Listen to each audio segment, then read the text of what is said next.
Hey, welcome everybody. Welcome to Office Hours. Yes, Lance Johnson, this is the right time. I'm just running late. I apologize. Yes, still happening. Thank you for your patience, everybody. Sorry, it's a Friday and I'm running around with like a chicken with my head cut off a little bit. So I apologize, but we are here and thank you for your patience. We will go ahead and get rolling. This is Office Hours. If you are not familiar with Office Hours, this is pure Q&A. I don't have an agenda for you other than just trying to help you out. So any questions that you have, you can post them in the comments here on the side on the chat. I'm also going to drop a link here for anybody who wants to come on camera and talk with me. Maybe you've got something that is a little bit more complicated, needs more context, more discussion. Maybe we need to do some screen sharing. You can hop on that link and we can do that there. So take advantage of whichever is best for you and we will get cruising. I hope everybody's doing well. I hope you've had a good week. I hope it's been productive. I've had a very productive week, although I do have a cold, which is annoying the heck out of me, but I'm on my way to kicking it. So the San Diego sun is out and it's going to be in the 80s this weekend. So I will not let a cold stop me from getting out there and enjoying it. So that is not going to hold me back, but otherwise it's been a good week and looking forward to a good weekend. Got Elton John tickets tonight. Elton John is performing in San Diego, even though he technically retired. He's doing a big fundraising concert in San Diego this weekend. So I'm heading to that tonight. Looking forward to it. And looking forward to getting some stuff done this weekend as well. So I hope you guys are as well. Again, any questions, you can put them in the side. Alan, I see you on stage there. Want to kick things off? Just give me a wave of the hand and I'll bring you on camera. Perfect. How's it going, sir? Very well, thank you. And yourself? Awesome, thank you. How can I help you? Well, firstly, I just want to thank you for the last couple of nights. They've been late nights here in Dubai, but really enjoyable and useful. So thank you for that. It was great. Good, absolutely. Thank you. I'm glad that you could attend. I appreciate it. And if anyone isn't attending those, you should be. Thank you. Alan is referring to, we did a 2-day boot camp this week on what I call the attention engine.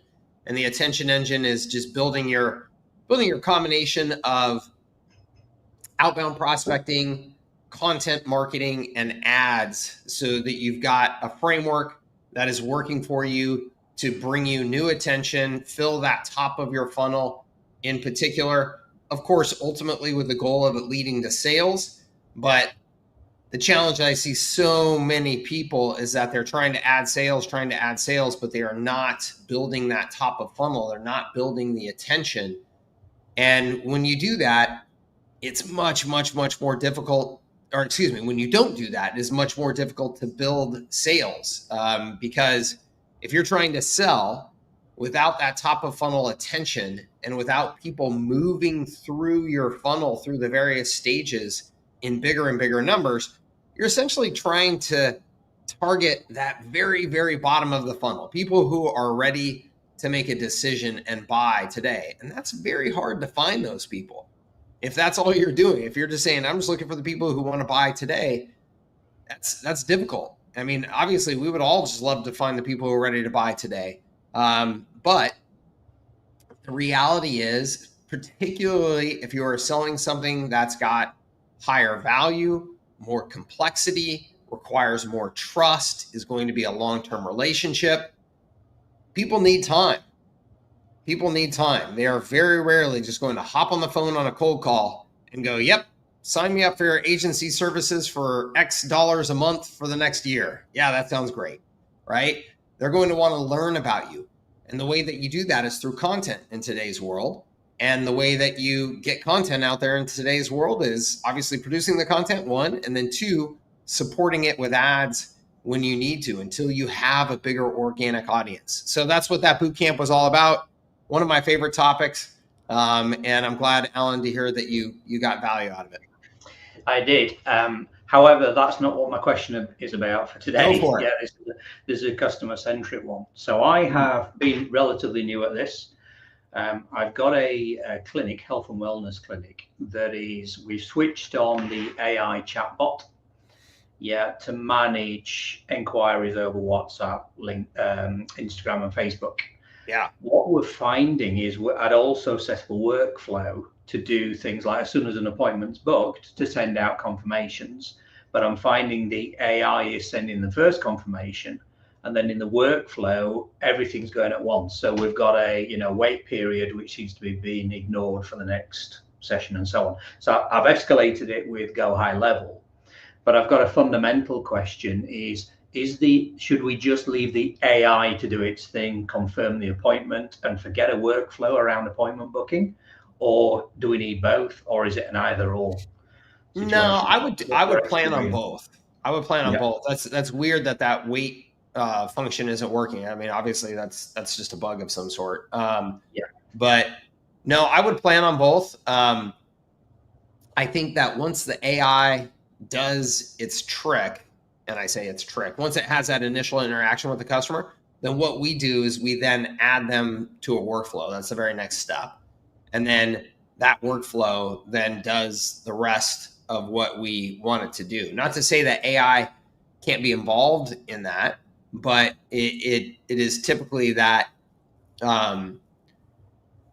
with these specific actions that we can expect AI to do in HighLevel, there's a limit to that. And then a lot of those additional actions are done very well through the normal workflows of HighLevel. And so that's what we do is we add them in there and then continue that process. So yeah, I would expect that you should expect to use both together. So in your instance, do you let the AI actually book the calendar appointment, or do you get a human intervention before that happens? We let the AI send the link to book the Right, okay, appointment. that way. Yeah. Yeah. But we still use our good old calendar process that we always do. Yep. Right. Okay. Yeah, that was my fundamental question. Trying to just because I feel as though a little bit I'm learning on the job Yeah. with the client, and they're learning in the process as well. And Yeah. but I just have that sense at the back of my mind. I can't do this too often because I'm supposed to know what I'm doing. But we Yeah. seem to be figuring some of this out a little bit on the go. Yeah. So I'm Yeah. just trying to learn. Yeah. Yeah. I mean, the great thing is just set all this up for your own business and just experiment like crazy with your own business. So that's what we're always doing with Air San Diego. And now we have a new brand that we're launching as well. And we're just playing around with this stuff for our own business all the time. And of course, it's changing all the time, right? Particularly with AI. I mean, HighLevel Yeah. is changing all the time, period. But now when Yeah. you throw AI on that, it's like gas on the fire. So when you ask today, we're sending the calendar link. If you ask me 3 weeks from now, I don't know, maybe we'll just let AI say, hey, here are the times available and the days available, and, we book it. So we'll see. But, yeah, I mean, playing around with it, obviously, with your own business gives you Yeah. that comfort, that learning on the fly with your own thing versus your customer's thing.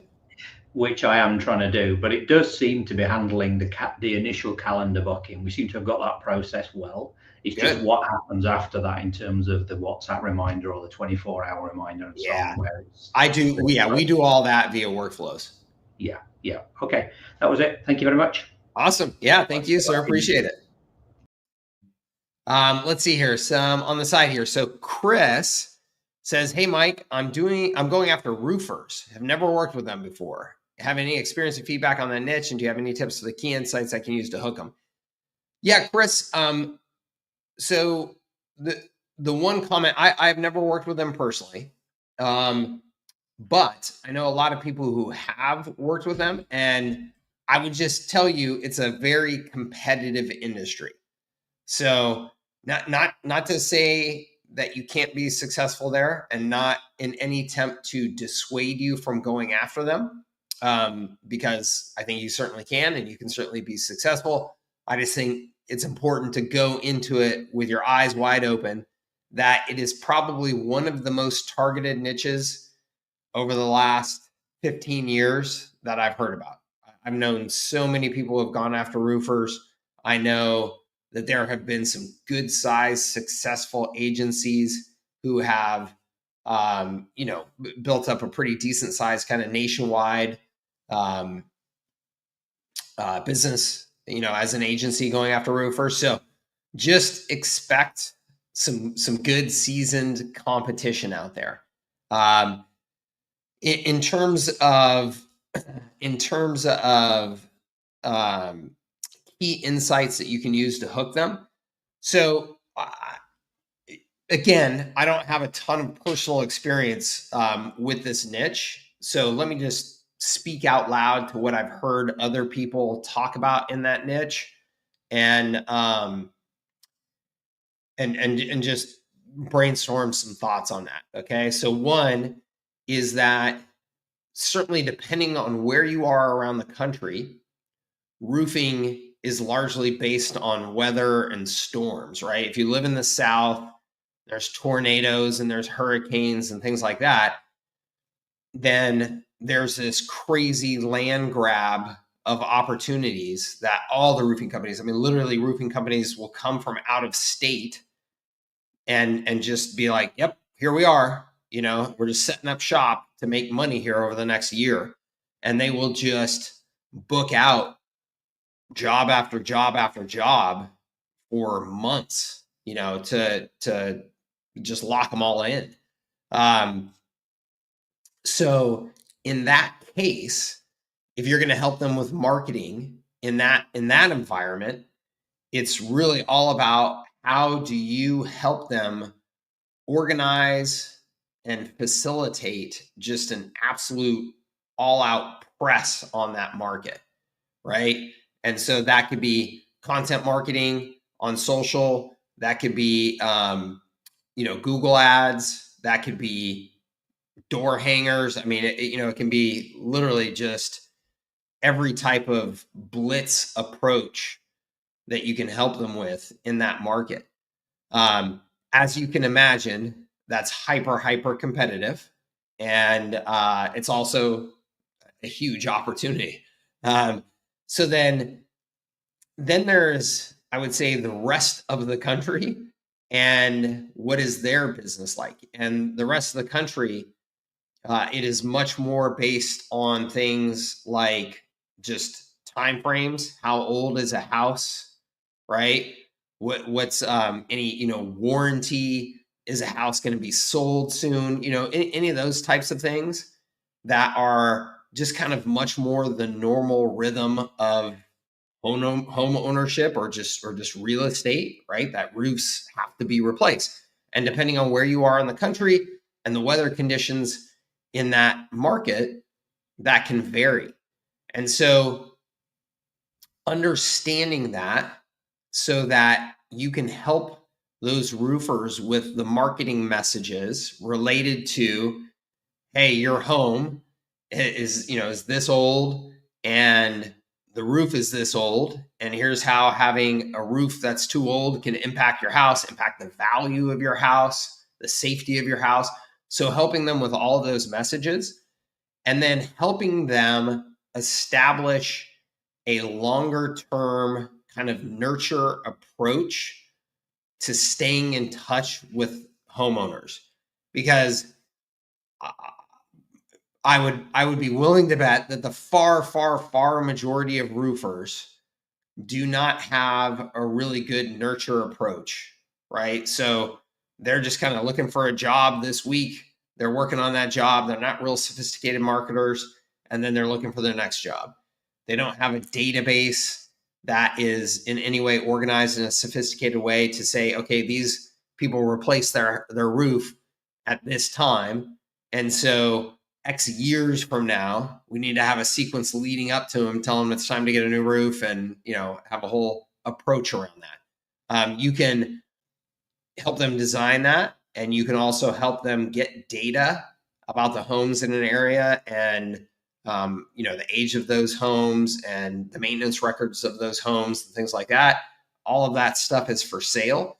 And so if I was going after that market, I would think about all of those things very strategically in designing a solution. The other thing that I would say is that is that a lot of just the basic stuff and anything to do with home services and contractors, just the basic stuff they so desperately need.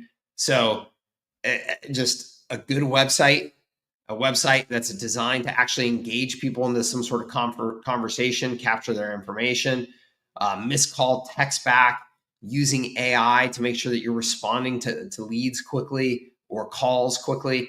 I mean, most home services businesses have a horrible reputation for responsiveness and communication, and those that don't tend to be so damn busy that their businesses explode because every homeowner in the world is like, oh, why can't I just find a reliable, right?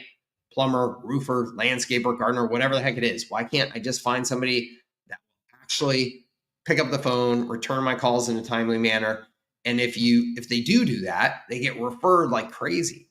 So just helping them with the basics of that stuff may be an excellent foot in the door, because my guess is that they're being bombarded with messages from other agencies about lead generation, pay per lead, stuff like that.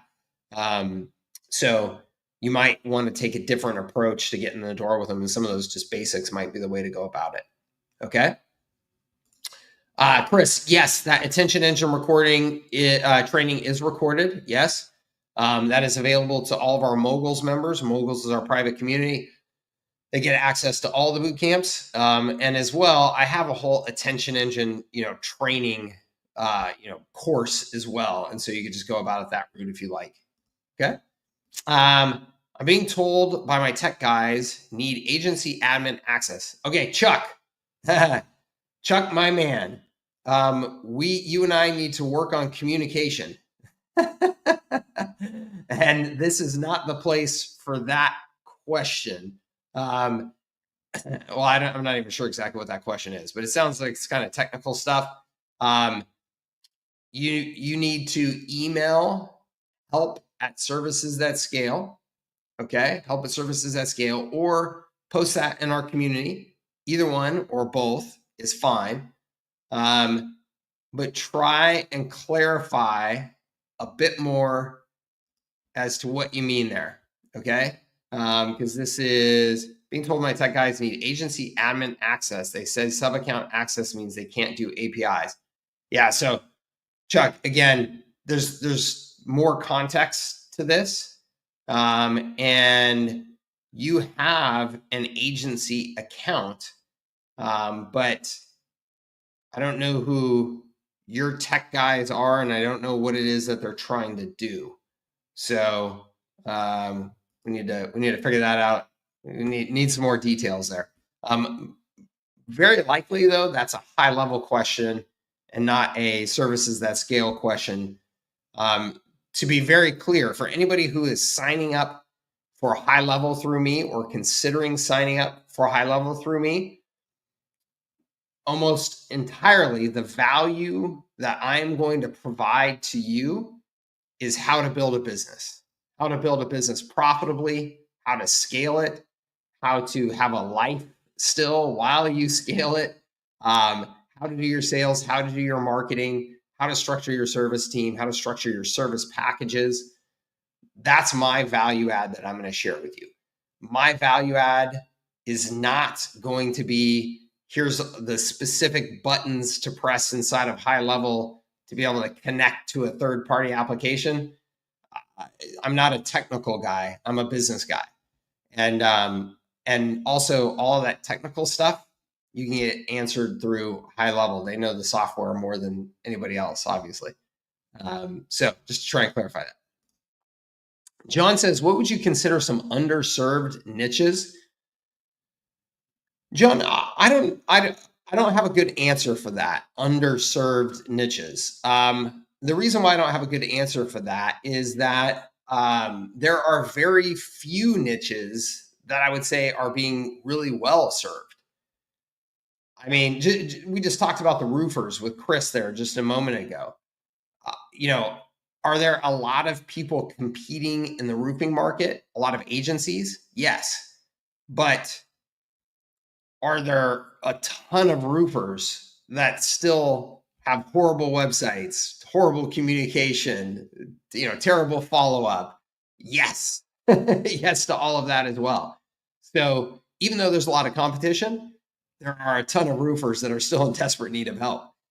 And I think if you look at any small business market, that's the case. I mean, restaurants, there are a bunch of various service providers that serve restaurants and are doing a good job and are good sized businesses. But do the far majority of restaurants still desperately need help? Yes. So I really don't think that should be your primary concern. Okay. When it comes to picking a niche, I think that your primary concern should be, is that niche big? Is it growing? Okay. Big and growing are two factors that just make your life much easier. And then, can you see anybody else having success in that market? So I actually like to see competition, and I like to see competition that's winning and doing well. Okay. And then the last most important factor is, who do you want to take care of for the next 5, 7, 10 years? Okay. If you're going to start a business, you're going to be in it at least 5, 7 years before you've built something big enough that you may want to sell it or whatever it is. So who is it that you can get excited enough about, be passionate enough about, that you're going to bring the heat to the market every damn day, right? You want to be able to talk about their problems. You want to get excited about their problems. You want to get excited about the solutions that you're creating for them. You want these people to be people that you could go to a trade show and actually enjoy being around them for 4 days straight at their trade shows. Like, that is so important. Let me give you a personal example. Okay. My first business that I built up pretty good size and sold was an IT management company. Okay. Then I started Kutenda, my marketing services provider, and I served IT management companies because I knew that niche really well. I knew the things that I had done in sales and marketing to win in that business, and I knew what they were terrible at. And so I said, okay, let me go solve those problems. And that was fantastic. We blew up, right? But I got to tell you that very quickly, I was like, man, I really don't want anything to do with this market anymore. I'm so sick of it. Like, I don't enjoy the subject matter. I don't enjoy, not to say that I didn't enjoy a lot of the people in that market. I did, but the typical personality characteristics and mindset of the people in that market at the time were like hardcore tech guys that were anti-sales, anti-marketing, not very good at communication. Like, they were just hard to deal with. And I was like, God, I don't want to deal with these people anymore. And that's when I knew, I was like, okay, it's time to move on, because I really enjoy restaurant people. I love restaurant people, right? I've worked in the restaurant industry in various ways for, off and on over the last 20 years. Love those people, can hang out with them all day long. So those are people that I'm much more interested in solving their problems, which makes me much more aggressive in what I'm bringing to the marketplace, which makes me much more competitive. And that's the way you need to think about it as well. Okay. Lance, I see you back there. You ready to come on? Awesome. I saw you on the phone for a minute, so I didn't want to interrupt you. How's it going? I'm good, man. I'm good. Thank you for Good. doing these. Of course. My question's kind of technical. I started a dedicated email sending domain for the agency, and I'm kind of using it as the default for all new subaccounts.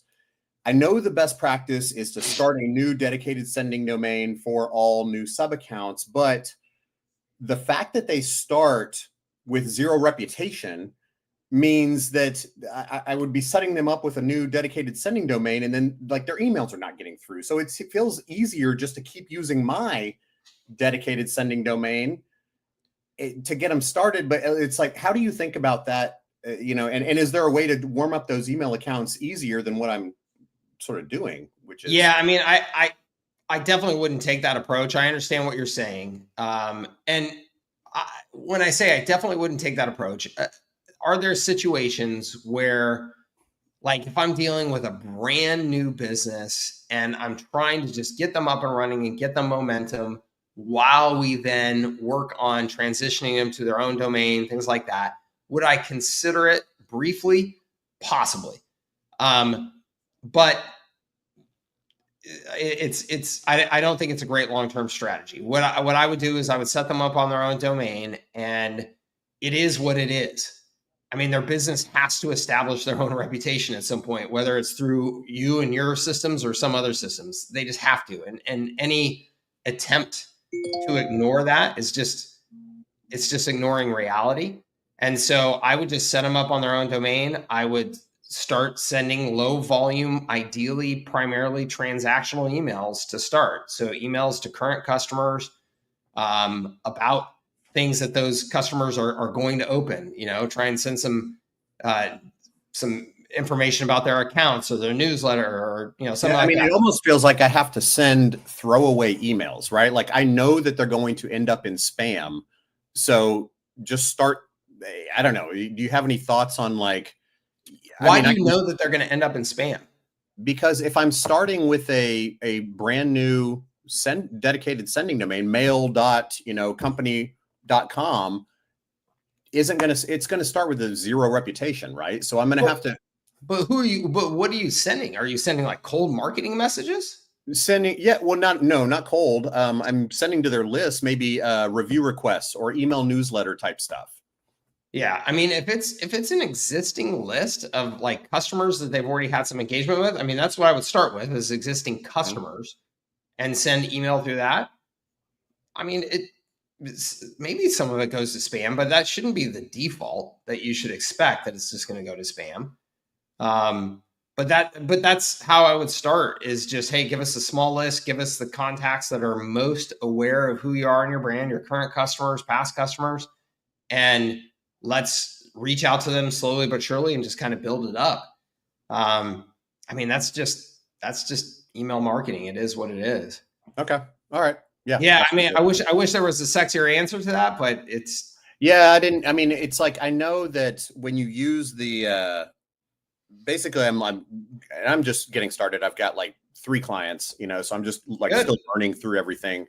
But, when I connect everything according to how HighLevel is recommending, and I, pull over those things in the DNS records and whatnot, it looks like it's only an outbound email that I'm sending. So things like the email warming services, instantly and whatever those type of services are, they don't work to service those kinds of things because they can't receive emails back.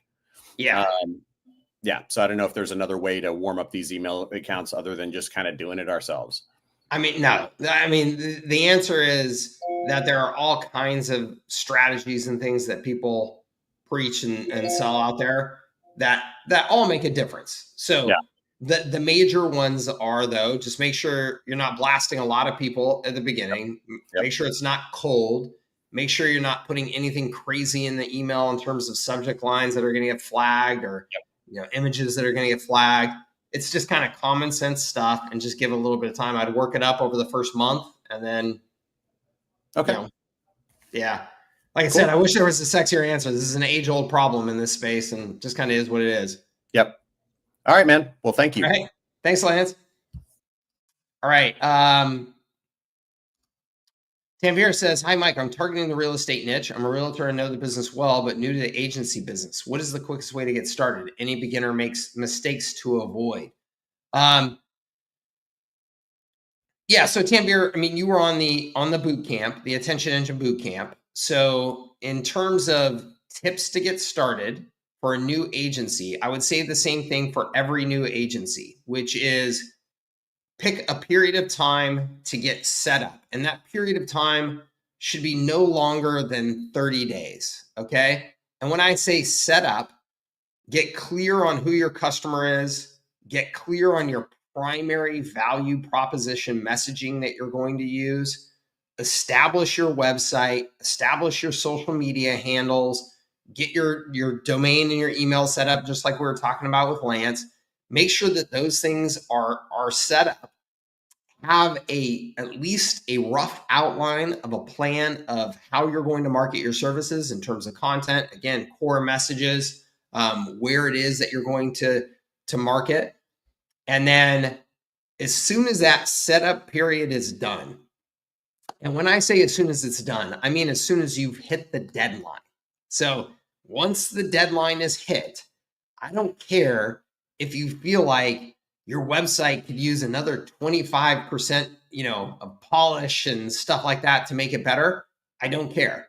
As soon as that deadline is hit, you have a 90-day sprint where you are just aggressively marketing your services and prospecting for 90 days. That should be 80% of your waking hours should just be doing marketing and prospecting, getting contact with your prospects, hearing their objections, learning to respond to them, letting them hear your pitch, seeing how they react to it, and just continuing to move and learn and move every single day for the next 90 days. Okay. Now, the reality is after 90 days, that should still be the majority of your time. You should still be selling and marketing your business. But if you do that for 90 days straight, you are almost certainly going to have your first handful of customers, and you are going to start getting then into some of the service fulfillment challenges, right? Which are going to take up some of your time. It's just reality. But those are good problems, right? We call those good problems in business when revenue and customers start being a pain in the neck and you have to figure out how to manage that versus managing not having revenue or customers. Okay, those are bad problems. So do that 90-day sprint and just go hard and hold yourself accountable. Think of yourself like an employee of mine. Think of yourself as Mike is my boss for the next 90 days. And at the end of every day, he's going to ask me to turn in a report card that says, how many people did I contact? How many conversations did I have? How many proposals am I creating? Right? And if I don't hold myself accountable to hitting my numbers, Mike's going to fire me. So have a specific plan. Every day, I'm going to reach out to 100 people or 200 people or 300 people, whatever the number is, based on your plan. Every day, every week, I'm going to create a new piece of content and I'm going to post it and I'm going to boost it with ads, right? Every month, I'm going to host a free training webinar for my prospects. Have a plan and work it aggressively for that first 90 days to start establishing that rhythm, okay? Now, that's the major thing, okay? The big beginner mistakes to avoid, Tanvir, are the opposite of all of that. Okay, you have no idea how many people are setting up and learning HighLevel for 6 months, right? You're not in business. You are pretending you're in business. And I'm sorry, I don't mean to be rude about it, but if you're still setting up your HighLevel 6 months from now and you haven't started marketing and selling, you're pretending you're in business. Okay, you need to start doing sales and marketing and having customer interaction. You're not in business until you're doing those things, right? So the opposite of that, it will be dilly-dallying for who knows how long until you think you're everything is perfect. Your website's just perfect. You're an expert in HighLevel, and now you can start, right? Another beginner mistake to avoid is thinking that you have to have all the answers about your service packages before you start selling. You don't have to have all the answers. In fact, let me just give you your service packages right now for anybody who's struggling with that. And you can just take these and run with them and start selling because, I got to sign back in. Sorry. But this is critical because, again, a big hang up for so many people is they think, well, I don't know that I have the right service packages, that they're designed perfectly. What if I made a mistake? What if I need to change them? And it makes me laugh because I think, oh my gosh, God forbid that you would have to change your service packages, because I have changed my service packages in the first year of business. I don't know how many times. With Everon, my first business, I raised my prices 3 times in the first year. And my first set of prices were so bad that the only thing that could have happened was either I raise my prices or I go broke really quick because it was terrible. So my service package design sheet, which is available in all kinds of my programs. If you have any questions about what you're offering to start, just offer this, which is, hey, I'm going to set you up with everything that I have the ability to set you up with, right? And I know, obviously, I'm being a little tongue in cheek here. You're not going to just overwhelm them with every feature and benefit. But what I am saying is, you can set them up at $297, $397, $497 a month, whatever it is, and include some credits so that they can actually use the SMS and calls and emails and HighLevel. Give them access to a few team members. If they have more team members or they're going to send a bunch more email, you could charge them a higher price and do that again over here, higher price if they want more. But don't sit there and try and perfectly determine, like, oh, here's the things that I'm going to turn on in HighLevel, and here's the things I'm going to turn off to make my packages just right and make them so seductive that everybody's going to, want package B. Just get out there and state your major value proposition and sign people up, charge them a handful of $100 a month, and start working. And you're going to make all kinds of mistakes. You're going to do exactly what Alan was talking about earlier, where he's learning on the fly, but he's learning on the fly with actual customers who are paying him. And you're going to raise your prices, and you're going to go back through this package designer, and you're going to say, no, Mike, I don't need all this stuff. I'm going to take away these few things because my customers don't really need those things, and it's confusing them. Awesome. That's all real learning that you get from actually being in the market and interacting with customers. And that is what you need. Okay. So the opposite of that, Tanvir, is one of the biggest beginner mistakes in the world, which people hunt around forever thinking that some guru is going to give them the exact right funnel and the exact right offer and the exact right sales script. And then they don't have to think. All they have to do is turn all this stuff on, and it'll be automated and perfect, and we'll all make a bunch of money and sit on the beach. And that's a bunch of BS. You got to get out there and get your hands dirty and interact with customers. Now, Tanvir, because you are already very familiar with that business, you should be able to get your messaging pretty darn dialed in. Hey, real estate agent, I know your problems, right? I know, because I've been in the same market too. And so what I've done is I've designed this marketing system that solves those problems. Let me share that with you. And then that will guide you as to what specific features of HighLevel you're going to take advantage of, what specific services you're going to offer, what campaigns you're going to design for them, what landing pages you're going to design for them. Maybe you're going to include some ads in your marketing system, because you know that market well, versus Colin that we talked to earlier, who is just trying to figure out the roofing market, or excuse me, Chris, who's just trying to figure out the roofing market. You should be much more dialed in. And so you will probably make traction faster. And that's awesome. But the process is still the same. Go out there, get your hands dirty, make contact with as many prospects as you can, sell them, see what works, what doesn't, and then learn from it and keep on going. Okay. The worst mistake I see so many people make is the exact opposite of what I just described.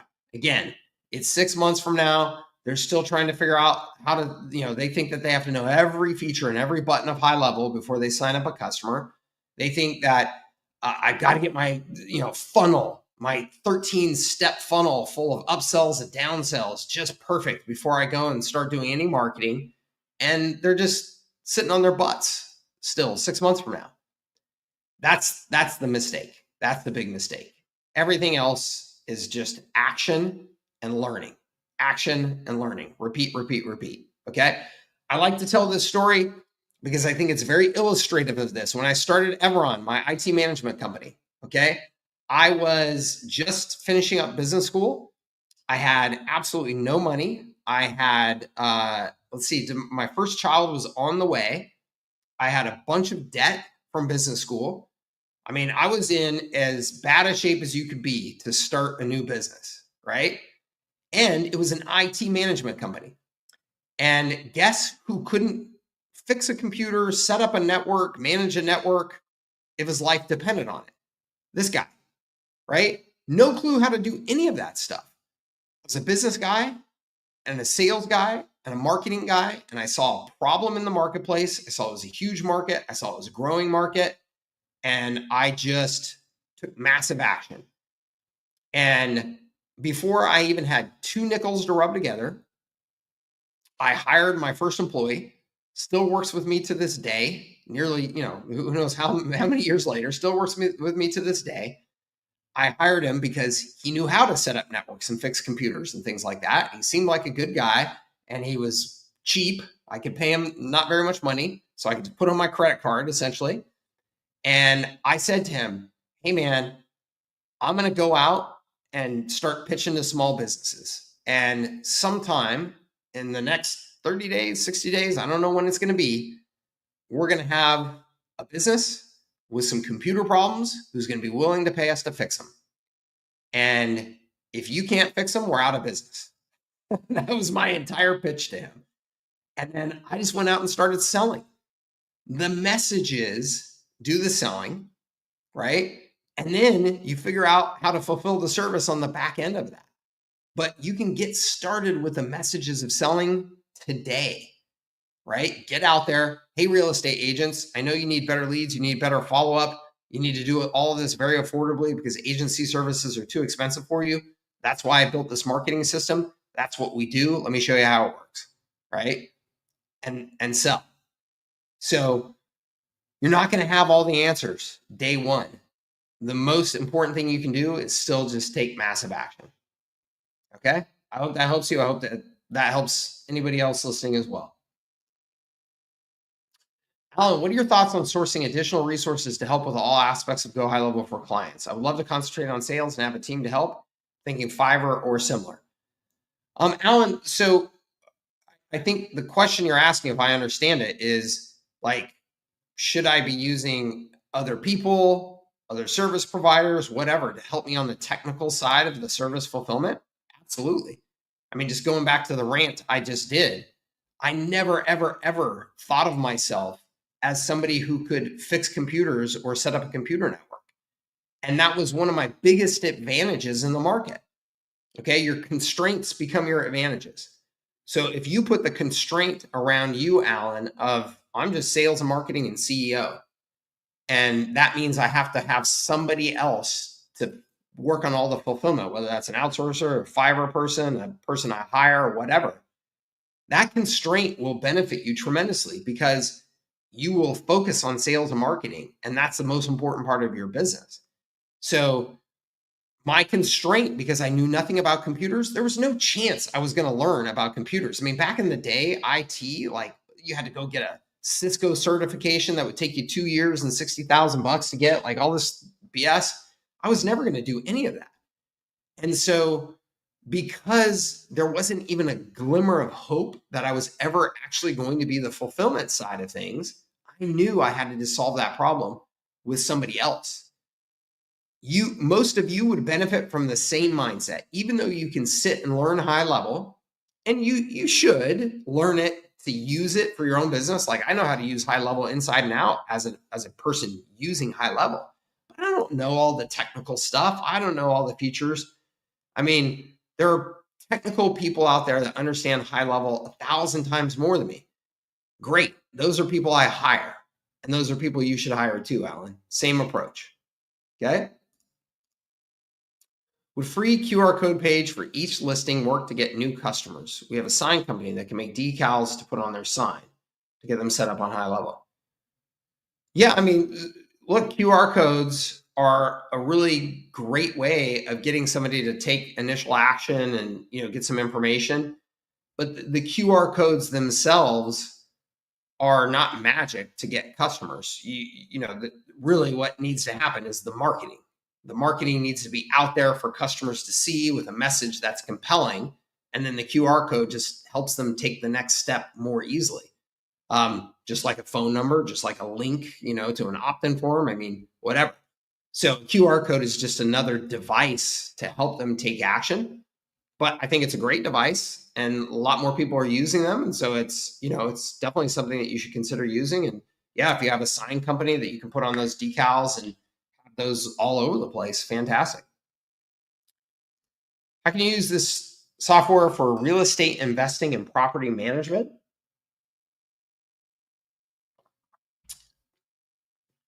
Thomas, the answer is the way any business can use it, right? HighLevel at this point, you can build websites, you can build landing pages, you can set up call tracking phone numbers, you can set up AI chat widgets, you can set up automated follow-up sequences, you can capture reviews and reputation, you can manage sales pipelines, you can set up the CRM of all your contacts that you need to reach out to, you can send emails and newsletters out to them. Those are all things that essentially every business needs to do. So the question isn't really the software. The software can do just about anything at this point and continues to expand its capabilities. The question is just, how are you going to use the software? So ideally, you have some sort of knowledge about real estate investing and property management businesses where you would say, hey, here are the operational and marketing challenges of those businesses. And so I'm going to take this incredible Swiss Army knife of business tools that HighLevel is and apply it most effectively to that market. But there's no business that can't benefit from the capabilities of HighLevel at this point, right? Because the capabilities are so broad. How about hitting? Oh yeah, hit the like button. Absolutely, thanks. You need to set up DKIM, SPF records, etc. There's Vice within HighLevel.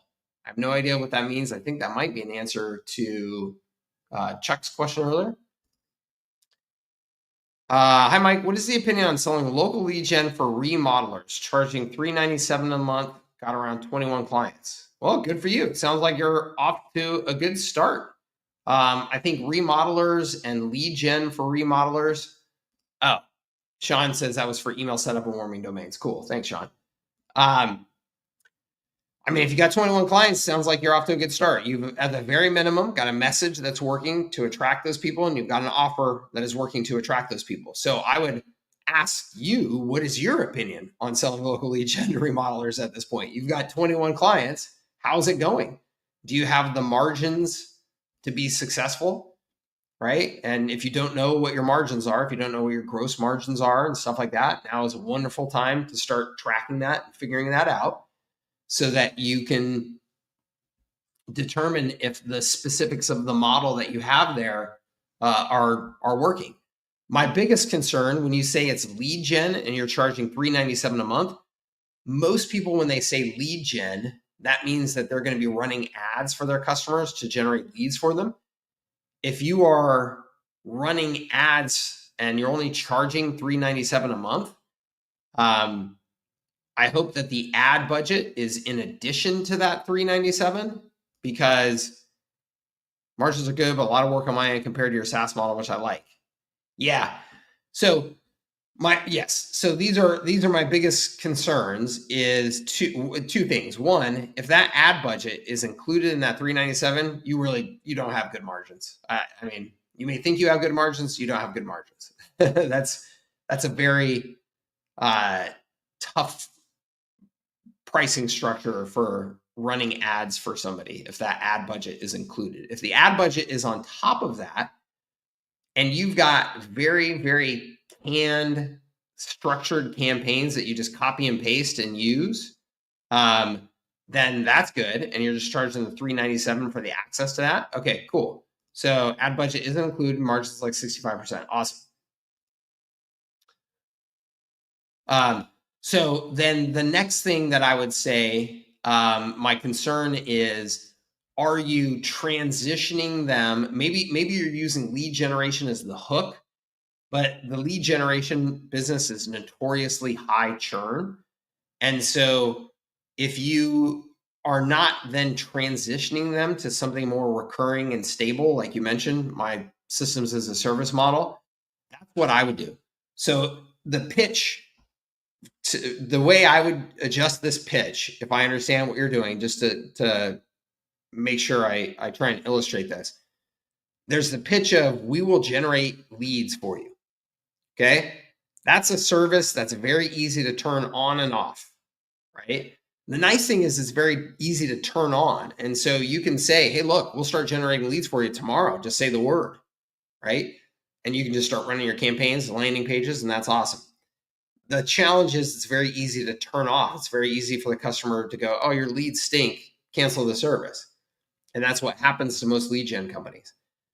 If you say instead that we have developed a system for generating and converting leads in your market, and you sell access to that system, and that system includes your proven campaigns, but it also includes landing pages that you're setting up for them, follow-up sequences that you're setting up for them, the sales pipeline and the CRM access. It includes, on those pages is going to be the chat widget, into HighLevel. It's going to be the call tracking number into HighLevel.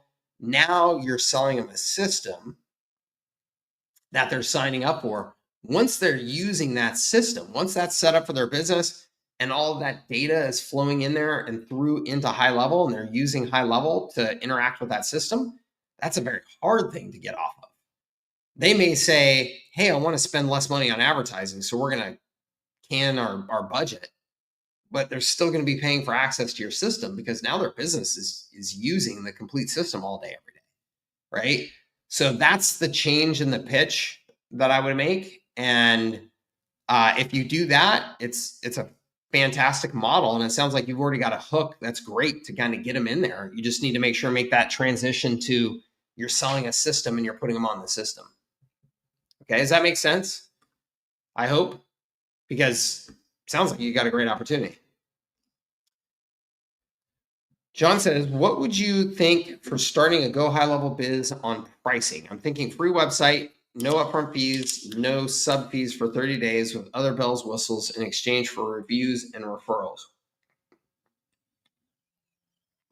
Yeah, John, you can do that to start, to get your reviews and referrals.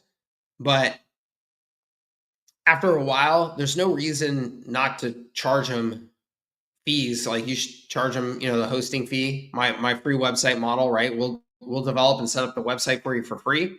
You just pay for hosting. It's a very, very, very fair offer. There's no reason that you need to throw more free in there. So I would start charging them as soon as that website is ready. Start charging them the hosting fee. And then the pricing to small businesses is very well established in the marketplace. It's got to be lower prices, like $297, $397, $497 price points are that really attractive sweet spot with small businesses where they will sign up pretty quickly and they will stick because it's not such a big price point that it kills them. So I would use that foot in the door kind of free offer like you're talking about, which is a fantastic one, and then upgrade them, as many of them as you can, to a $297, $397, $497 package, so you got those longer term margins and pricing. Okay. I just this reminds me, I have a wonderful customer agency in Northern California, super sharp young guy. He just had a new baby. He just sent me a video. That's why I'm pulling out my phone. It just made me think. He just sent me a video. He watched my YouTube's videos recently on the free website model. That's the model that I told him to run with now 2 years ago. And he sent me the best video with his new baby strapped onto his chest. And he said, Mike, I just want to tell you how grateful I am. We're home with our new baby. And I'm not going to reveal his numbers, but I'm making X thousands of dollars a month so I can just be home with my new baby. And he said, I've just been doing the exact same model since you told me to do it. And then he was asking, next, as I get back to work here, once the baby's, a little bit older here, is how do I now double or triple that business? That's my next goal. So all he's doing is that foot in the door service. It's awesome. It's fantastic. It works. And he's got a nice recurring revenue stream going in. He's just laser focused. And so it's awesome. I love it. Yeah, definitely. Yes, that is true. What do you think is the simplest way to sell Go high-level sites to blue-collar niches without overwhelming them? It's a great question, Jonah. I think that the answer is, oh, sorry, you have it right here. Send a bunch of cold emails to local businesses offering smart websites and automation, 0 replies. What would you change in my approach to get responses fast? Okay, so this is great, all right? Everybody has been sold on this idea of you can just blast everybody with cold emails. You get a bazillion email addresses and just blast everybody, and money's going to start flowing in. And it's just not true. It's just not true. Was there a day 15 years ago where that was true? Yes, because people actually looked at every email that comes into their inbox. Now, as we just talked about with who was it at the beginning of the call? Anyway, Lance, that, most people will identify those cold emails as spam very quickly, and you'll never get through to anyone. Okay. So what do you do instead? One, Jonah, you do content marketing. So instead of those cold emails, take the message of that cold email and create an ad, create a video of you saying, hey, San Diego small businesses, this is Mike with Super Duper Marketing. We've got this incredible offer right now to help us launch our business. We are building free websites for the first 20 small businesses that respond. This is not a hoax, nothing like that. It's just our way of introducing our services. We're going to build you a beautiful, high-functioning marketing website, absolutely free of charge. All you do is pay for the hosting once we've built it for you. That's it. Here's how you get in touch. Run that as an ad. Spend a little bit of money, run that as an ad. It will get seen. It will get seen. And if your message is decent, it will get some responses. Cold email and cold calling still works, Jonah. And so, I would have to take a look at your message. Maybe your structure of your email is not very good. Maybe the message is not very good. It still works. It's just a numbers game, and it's a brutal numbers game. Nobody wants to be cold emailed. Nobody wants to be cold called. So you're just fighting crazy headwinds. So you can keep doing that. Keep experimenting with your message and, just try different approaches. You're going to get through to somebody at some point. But the better answer is to start adding value in the form of content and running ads to back up that content so it gets seen and attracting people to you. Okay. So, but to get a little bit more specific about what I would do is I would set up a bunch of sites. I would set up like 5 sites. Just do it on your own time, your own dime. Set up like 5 sites so that you can show those businesses right away. Hey, look, here's exactly what you'll get. So that way they can see it. It doesn't sound like something, mysterious. Like, how do I know you're any good at building a website? Why do I want to sign up with you? How do I know the website's going to be any good? So if you can just show them a variety of your websites right away and say, hey, look, this is what you're going to get. You can pick between one of these 5. We'll customize it specifically to you. Let's go.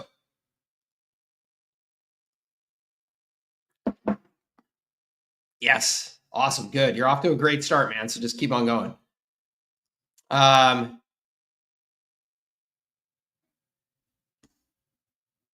Yeah, that's awesome. I love it.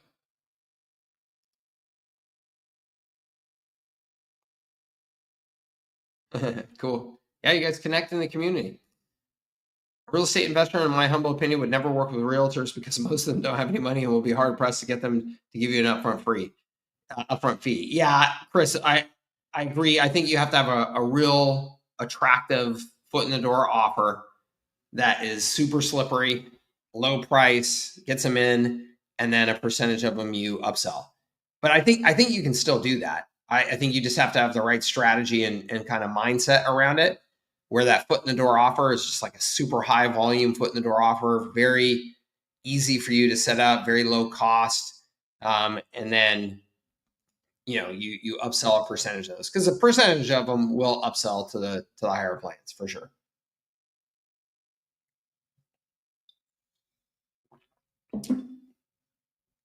What else we got, gang? Any other questions? Let me know.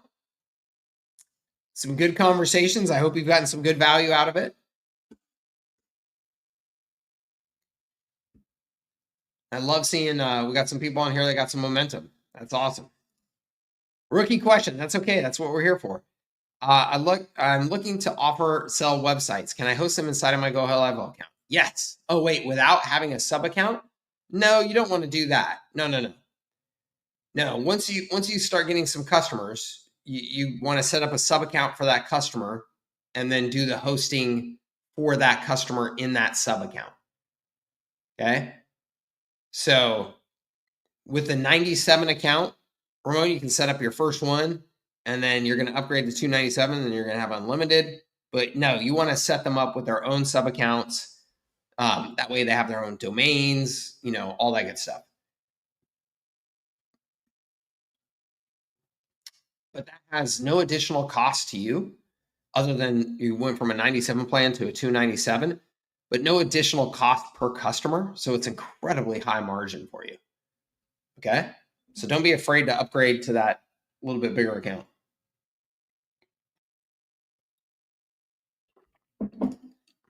Yes. Oh, yeah. Let's make sure everybody understands this, gang. If you're new to HighLevel and you're new to this whole business, yes, when you invest in HighLevel, you are an agency. You set up your business. You charge your customers directly. They are paying you. Then you set up the sub accounts for them in your HighLevel account. Okay. You control all that. HighLevel doesn't have anything to do with that at all. That's all you. That's your business. Okay. So that way you can set up as many sub accounts as you want. You can charge whatever you want to access those sub accounts. I mean, that's entirely up to you. So the customer will have no direct interaction with HighLevel. They should not have any direct interaction with HighLevel. It's only with you. Okay. Any experience selling accountants or lawyers? Yes, I've worked with both accountants and lawyers. In my opinion, they're a pain in the neck. I do think that there's big opportunities there. There have been people who have been very successful in both of those markets. The reason I don't like them is that they have a very long-term sales cycle, typically. And historically, neither of those industries are marketers. And a lot of them don't believe in marketing. They think it's all just, I'm a partner and it's my reputation. And I go to the country club and meet people. And that's how our business grows. And so a lot of them do not value what you're going to do for them. So I think that you have to be selective about who you're working with and make sure that your value proposition is one that actually speaks to them. Okay. Yes, leverage courses are all hosted in HighLevel. Yep, we do everything through HighLevel now.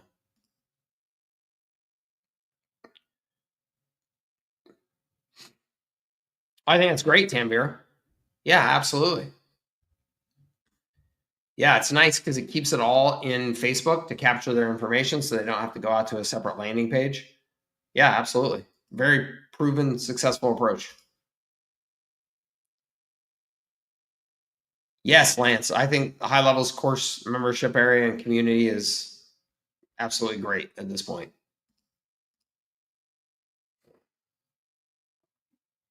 So when you're doing mock-up websites, you set each of them up as a sub-account from the beginning.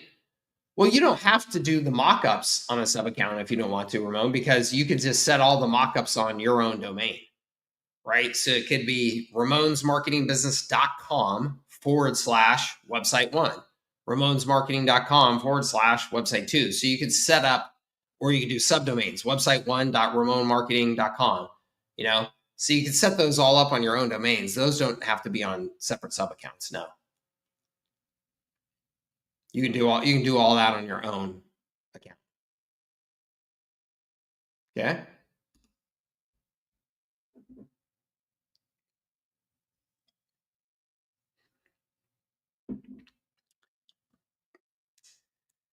All right, gang.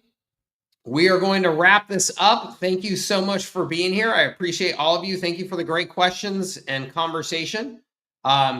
We do these calls generally every week. The only time we don't is if I'm traveling, but we also have our online community, and you can be in that community answering questions in between these calls, and my team and I will be in there to answer them. So you don't have to wait to ask more questions. But I love seeing you guys on these calls. I love the interaction. And of course, I'm happy to see you here each week. And we'll have another one next week. Tanvir says, but do call booking funnels with a landing page work in your experience? Oh, yeah. Yeah, call booking funnels with landing pages work. Call booking funnels work with Facebook forms. Again, those are just devices. The devices only matter for like optimization, Tanvir. Will my landing page get a 25% opt-in rate, but my Facebook form will get a 32% because they didn't have to click outside of Facebook to get there? It's just optimization. If you're not getting any bookings at all, that has nothing to do with the device. It has to do with your message, your targeting of your ads. Maybe just your expectations are wrong, Tanvir. I mean, if you're just driving somebody directly to a booking form and they don't know anything about you and don't have any relationship with you, they just may not want to book a call with you, right? So, but it's not the device. The device is fine. Both of those work just fine. Okay? Dawson, I see you back there, but I got to run, man. We'll see you next week. All right, buddy? Thank you, everybody. I appreciate all of you. We will see you on a future office hours call. Have a great rest of your Friday and a great weekend, and we'll talk to you real soon. Thank you, everybody. Bye-bye.